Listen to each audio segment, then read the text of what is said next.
جو لوگ بہت زیادہ دیندار ہونے کا دعویٰ کرتے ہیں اور بہت زیادہ نیک بننے کی بات کرتے ہیں، کبھی کبھی ان کی زندگی میں بھی شیطان کی ورگلانے کی وجہ سے وہ اپنے ماں باپ کی نافرمانی کرتے ہیں. اور ماں باپ کی نافرمانی آج کل کے نوجوان گناہ سمجھتے ہی نہیں ہیں. ماں باپ کو ڈانٹنا، ماں باپ کی نافرمانی کرنا، بلکہ ماں باپ کو کی بے عزتی کرنا آج یہ فیشن بنتا جا رہا ہے.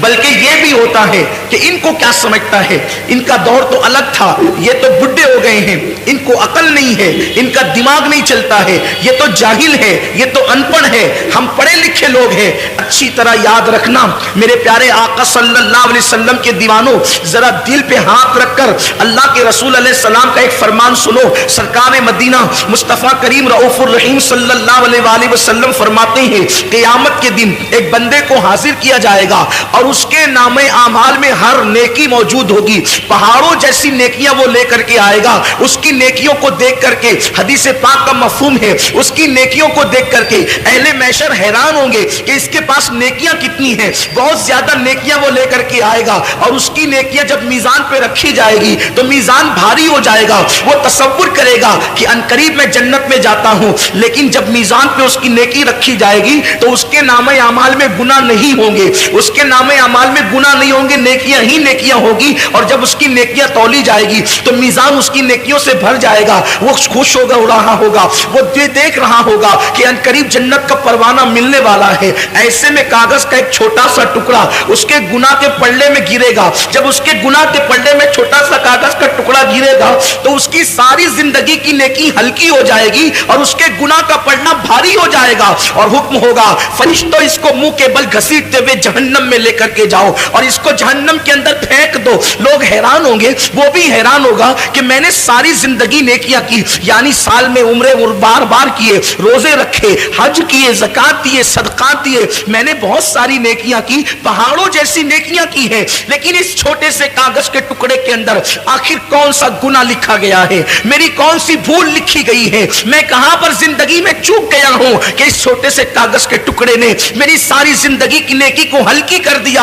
اس وقت وہ بندے کو جب فرشتے منہ کے بل گھسیٹتے ہوئے جہنم کی طرف لے کر کے جاتے ہوں گے، اس وقت وہ بندہ کہے گا مولا میں جہنم میں تو جا رہا ہوں، لیکن مجھے یہ بتایا جائے آخر میری ساری زندگی کی نیکی جس ایک گناہ کی وجہ سے ہلکی ہو گئی، اس چھوٹے سے کاغذ کے ٹکڑے میں لکھا کیا تھا؟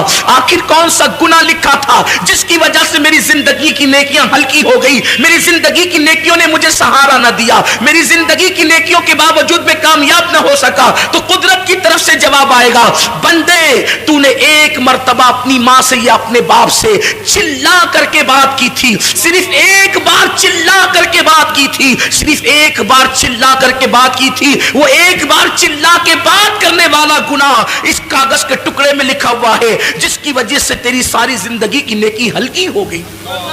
ایک بار چلا کر ماں یا باپ سے بات کرنے والے کی زندگی کی ساری نیکی ہلکی ہو جائے گی. آپ مجھے بتائیں میرے پیارے آقا صلی اللہ علیہ وآلہ وسلم کے دیوانوں جو ماں باپ کو اہمیت ہی نہیں دیتے، آج کل کے نوجوان لڑکے اور لڑکیاں اللہ اکبر 2-2 گھنٹہ موبائل پر اپنے ناجائز تعلقات کے حوالے سے باتیں کرتے ہیں. ماں انتظار کرتی ہے کہ میرا بیٹا مجھ سے میری خیریت تو پوچھے گا، بوڑھا باپ انتظار کرتا ہے میرا بیٹا میرے پاس بیٹھ کر کے کچھ خدمت تو کرے گا. لیکن افسوس کی بات ہے لڑکیوں کے لیے ٹائم ہے، دوستوں کے لیے ٹائم ہے، کیرم کلبوں کے لیے ٹائم ہے، تاش کے پتوں کے لیے ٹائم ہے، ہوٹلوں کے لیے ٹائم ہے، پکنک کے لیے ٹائم ہے، سب کے لیے ٹائم ہے، لیکن بوڑھے ماں باپ کے لیے ٹائم نہیں ہے. جن ماں باپ نے زندگی کا سب سے زیادہ وقت ہمیں دیا ہے، ماں باپ نے سب سے زیادہ ٹائم ہمیں دیا ہے، ان ماں باپ کے لیے ہمارے پاس ٹائم نہیں ہے. ہر ایک کے لیے ٹائم ہے. میرے آقا علیہ السلام کے دیوانوں سب کے لیے محبتوں کی سوگاتیں ہیں،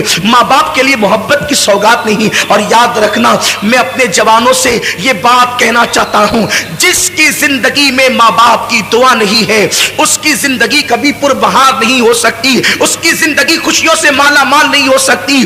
آج انسان سب کی دعا لینا چاہتا ہے، ماں باپ کی دعا نہیں لینا چاہتا، مگر یاد رکھیں آپ کے لیے کوئی بھی بڑے سے بڑا پیر، بڑے سے بڑا عالم، بڑے سے بڑا مفتی، بڑے سے بڑا خطیب، بڑے سے بڑا ادیب اگر آپ کے لیے دعا کر دے، اللہ چاہے تو دعا قبول کرے، اللہ چاہے تو رد کر دے۔ وہ قادر و قیوم بے نیاز ہے، وہ چاہے جس کی دعا رد کر سکتا ہے، اس کے لیے اس کو کوئی پوچھ نہیں سکتا، اس پہ کوئی فرض واجب نہیں ہے۔ وہ کرم، وہ قبول کرے تو کرم ہے، رد کر دے تو اس کا عدل ہے۔ اللہ چاہے جس کی دعا رد کر دے، لیکن سنو سب کی دعا رد ہو سکتی ہے، کسی کی دعا کی قبولیت کی گارنٹی نہیں ہے سوائے ایک دعا کے۔ میرے کریم آقا فرماتے ہیں کہ جب ماں باپ اپنی اولاد کے لیے دعا کرتے ہیں تو اللہ ان کی دعا رد نہیں کرتا بلکہ قبول کر لیتا ہے۔ حضور فرماتے ہیں دعا والدہ لولدہ کا دعائی لکم، تمہارے باپ کی دعا تمہارے حق میں ایسی ہے جیسے نبی کی دعا امتی کے لیے ہوا کرتی ہے۔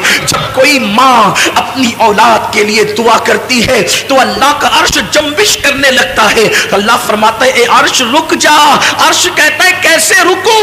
آج ایک ماں اپنی اولاد کے لیے دعا کر رہی ہے، جب تک تو اس کی دعا قبول نہ کرے گا میں ہلنا بند نہیں کروں گا۔ قدرت کی طرف سے جواب آتا ہے تو نے ہلنا بعد میں شروع کیا، ہم نے تو اس سے پہلے اس کی دعا کو قبول فرما لی۔ آج ہم یہ سمجھتے ہیں ہم 5 وقت کے نمازی ہے، نیک ہو گئے بہت، ماں نماز نہیں پڑھتی اس کی دعا میں کیا اثر ہو گیا؟ ماں اگر نماز نہیں پڑھتی تو بھی اس کی دعا کی قبولیت ہے، کیونکہ ماں کا مرتبہ نمازی ہونے کی وجہ سے نہیں ہے، ماں کا مرتبہ نیک ہونے کی وجہ سے نہیں ہے، بلکہ ماں کا مرتبہ ماں ہونے کی وجہ سے ہے۔ ایک صحابیہ بارگاہ رسالت میں آگے کہتی ہے آقا میری ماں شراب پیتی ہے۔ صحابیہ کہہ رہی میری ماں شراب پیتی ہے، کیا میں اپنی ماں کی خدمت کروں؟ حضور فرماتے ہیں ہاں خدمت کر۔ عرض کی حضور وہ شراب پینے کے لیے میخانے میں جاتی ہے، حضور فرماتے ہیں محبت سے سمجھا، اور اگر نہ مانے جب وہ شراب پی کے بے ہوش ہو جائے تو ادب سے اس کو اٹھا کر لا اور اس کے بستر پہ لٹا دے۔ یہ اسلام کی تعلیم ہے، لیکن آج ماں باپ کے ساتھ اس نے سلوک نہیں ہے۔ ماں باپ کو گھر کا کچرا سمجھا جاتا ہے، ماں باپ کو ذلیل اور رسوا کیا جاتا ہے۔ یاد رکھنا ہمیشہ جوان نہیں رہو گے، جس دن تمہاری جوانی ڈھلے گی تم بھی باپ بنو گے، خواتین بھی ماں بنے گی۔ تم نے اپنی اولاد کے ساتھ جیسا سلوک کیا تمہاری اولاد اس سے بدتر تمہارے ساتھ سلوک کرے گی۔ تم اپنے ماں باپ کے ساتھ جیسا سلوک کرو گے، جیسا سلوک کرو گے، اگر ان کو ستایا اس سے زیادہ تم ستائے جاؤ گے، اور تم نے ان کی خدمت کی تو اس سے زیادہ تمہاری اولاد تمہاری خدمت کرے گی۔